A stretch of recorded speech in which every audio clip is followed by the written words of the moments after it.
If your AI agent can leak personal information, swear at users, or get jailbroken, this node stops it immediately. In this video, I'll explain every important aspect of the Guardrails node in under 10 minutes. So starting off, we want our n8n version to be at least 1.119.2, so we can actually access the Guardrails node. Then we can just come, type Guardrails, and here we have two nodes. One that is sanitized text actually doesn't use AI models, and check text for violations does, so let's first focus on this one. The first one that we'll focus on will be the keywords guardrail. So let's say we want to keep text away for a specific keywords, in that case token and secret. Here I've put some examples so you can see. Let's directly run the workflow, and as we can see, one item passes, two items fail.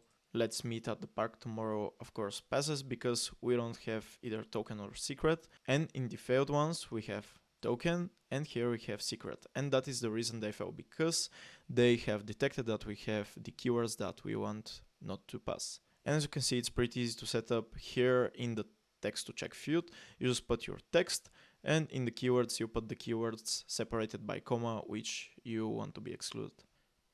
Next up, we have the jailbreak guardrails node, which basically the text attempts to bypass AA safety measures. So let's run the workflow and see the result. Two items fail, one item pass. So the item that passes is just a normal sentence: when I was a kid I collected rocks, etc, etc. And as you can see in the fail branch, we have two sentences which are basically attempts to jailbreak and to bypass the safety measures. So that is the reason they actually fail. Next, we have the not safe for work guardrail node, which basically the text content that is not safe for working. Here, for example, your AI agent needs to send messages into Slack or some other tool for work, and you just want to make sure that the content is generally safe, or if it's not safe, it can flag it. So let's test it out. And again, one pass to fail.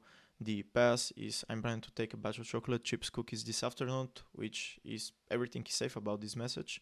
And the fail branch is the movie scene includes specific sexual content that made some viewers uncomfortable, and his rant was filled with graphic abusive insults directed at everyone in the room, which is basically generally not safe for work content, and our guardrail did really great. So yeah guys, you can basically think of very different scenarios where those guardrail nodes would be very useful. Basically, this is really a game changer in the automations, and it really can make the automations more GDPR compliant and generally more safe. The personal information guardrail node, what it does is it basically detects when we want to use personal data and of course blocks the attempt. So let's run it and check.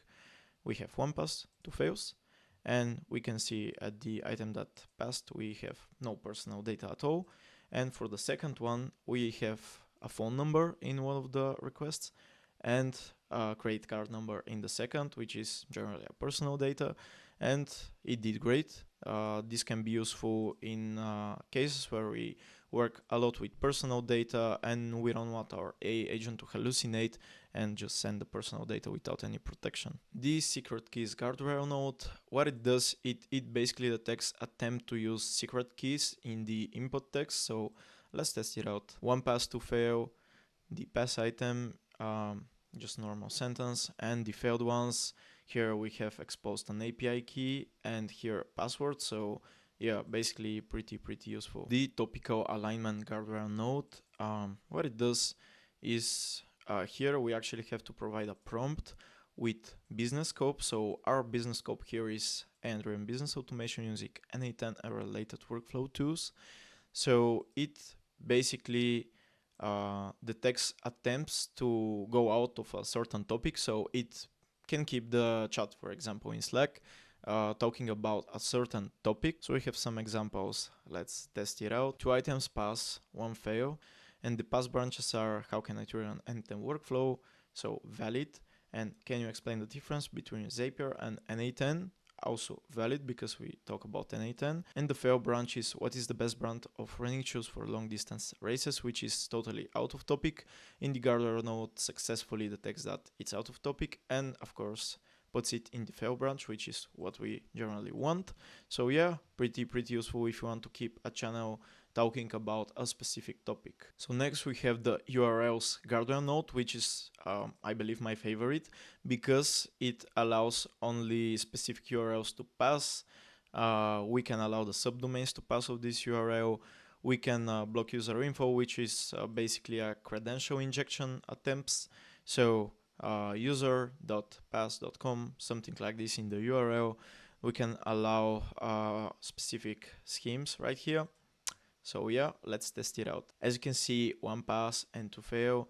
The guardrail input.pass has this URL in it, so it's normal that it passes. And the fail ones got scam-offers.net, which fails, and data drop example, which also fails because we don't have it in here. So yeah, really favorite guardrail node of mine, so it's pretty useful. And finally guys, I want to show you the custom guardrail node, which basically gives us the ability to define our guardrail. So we can have a name here, a threshold, and a prompt. So basically the system will use this prompt as our guardrail instruction, so it can be basically anything. And by the way, if you haven't noticed, we can also change our system message here, which is basically our scoring criteria. So this is also customizable. And just for your information, behind those fixed guardrail nodes like the keywords one or the jailbreak, NSFW, behind them is standing a prompt. So under the hood, they are just prompts, AA prompts that work in a certain way, and you can check that in the n8n documentation, but I don't want to go in detail here, so yeah, just for your information. And by the way, there are 3 more guardrail nodes that don't use LLMs to perform their operations. So we have the sanitize keys with random workflow. So as input, we got the API keys, etc. And when we put the text here, it can extract the secret keys and API tokens right here, which I personally think is pretty useful. Next, we have the sanitize URL guardrail, which is pretty useful in my opinion, because here we have array of the detected URLs, the allowed ones and the blocked ones. And here we haven't specified anything, that's why google.com is blocked. So let's write google.com and run it again. And as you can see now, it's in our allowed URLs. I think this is by far the best guardrail node that there is, but you can write your opinion in the comments, of course. And finally, again, we have the personal data, which is pretty cool. It extracts personal data from the input and also makes it as a placeholder. So as you can see, email address, entity-type email address. Yeah, it's pretty cool. And that's it. Those are the most important guardrail nodes and use cases you can use, especially when you work with sensitive data. And that's it. Those are the most important guardrail nodes and use cases to use in your automations, especially when you work with sensitive data. If you want to go deeper about building production-ready AI workflows, subscribe. I drop new n8n plus AI automation content every week. Thank you for watching all the way through. I'll see you in the next one.